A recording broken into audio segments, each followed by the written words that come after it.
చాలా కెమెరాలు వచ్చేసినాయి. So many cameras.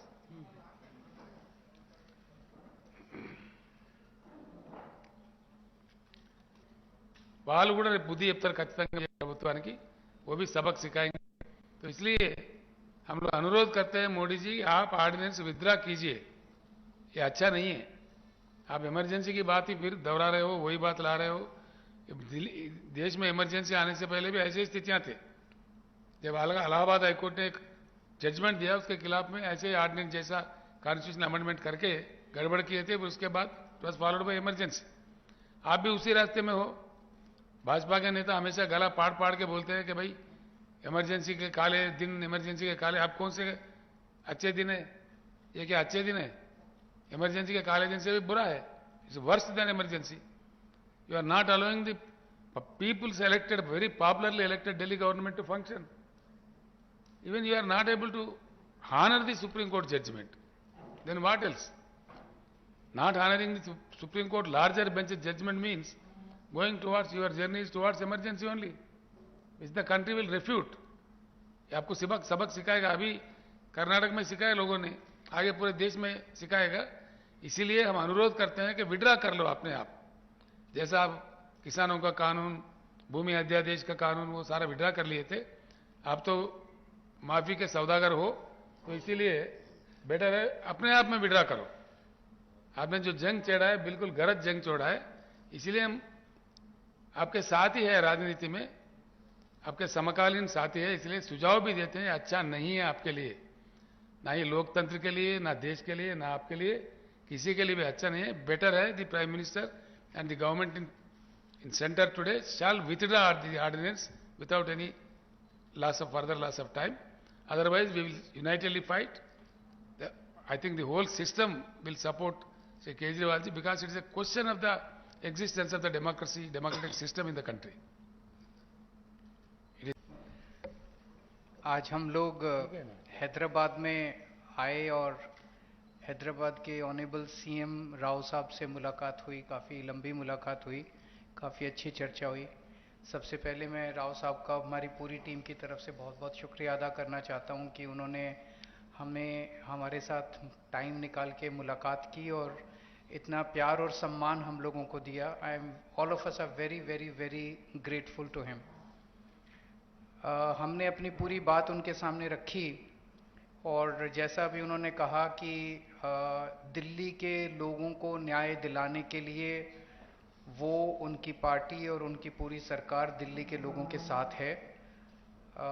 ये बात केवल दिल्ली की नहीं है, ये बात देश के जनतंत्र को बचाने की है.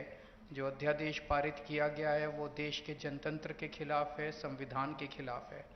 सो उनकी सपोर्ट से हमें बहुत ताकत मिली है और हम इस सपोर्ट के लिए मैं पूरे दिल्ली के लोगों की तरफ से उनका तहे दिल से शुक्रिया अदा करना चाहता हूँ.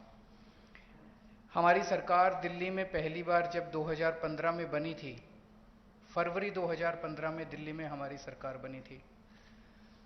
फरवरी 2015 में सरकार बनी और 23 मई को, मात्र 3 महीने के बाद, मोदी सरकार ने एक नोटिफिकेशन लाके हमारी सारी पावर छीन ली 3 महीने में.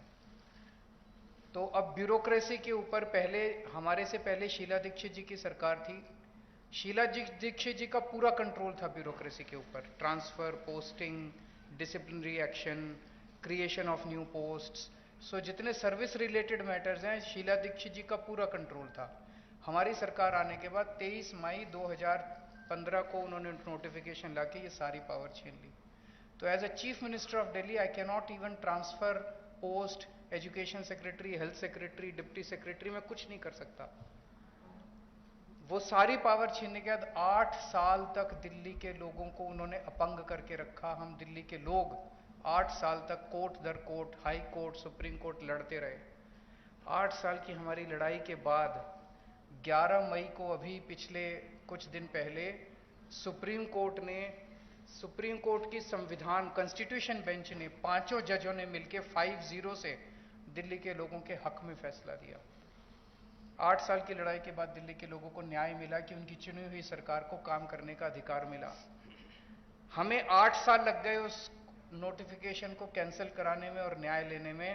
उसके 8 दिन के अंदर 11 मई को ऑर्डर आया सुप्रीम कोर्ट का, 19 मई को मोदी सरकार ने ऑर्डिनेंस लाके सुप्रीम कोर्ट के ऑर्डर को निरस्त कर दिया, पलट दिया।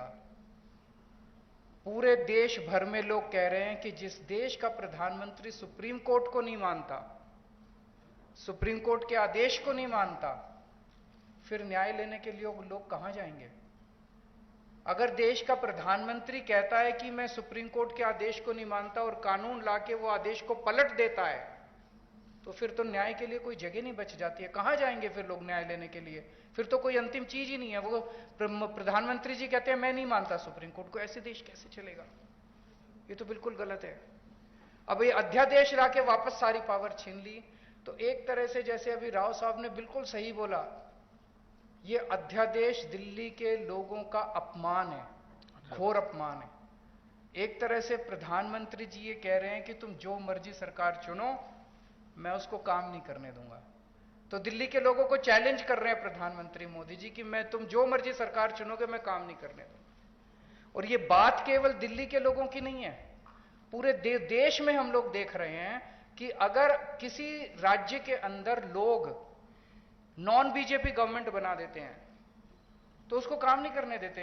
या तो 3 तरीके अपनाते हैं, या तो वहां पे एमएलए खरीद लेते हैं दूसरी पार्टी के, सरकार गिरा देते हैं। कितना हमने देखा, कितनी जगह पे देखा, एमएलए खरीद के सरकार गिरा देते हैं। या एमएलए तोड़ लेते हैं, ईडी भेज के, सीबीआई भेज के, डरा के एमएलए तोड़ लेते हैं, सरकार गिरा देते हैं।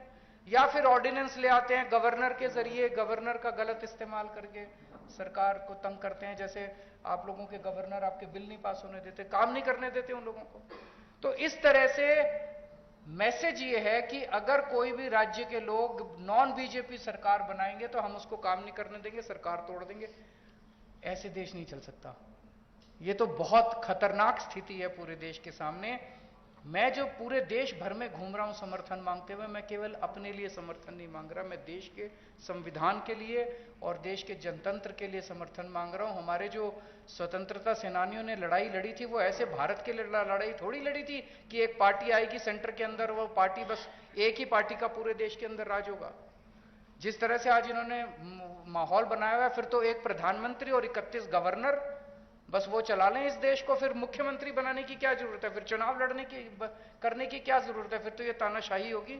इस तानाशाही के खिलाफ हम लोग लड़ रहे हैं। राज्यसभा के अंदर जब ये बिल आएगा, राज्यसभा के अंदर बीजेपी के पास मेजॉरिटी नहीं है।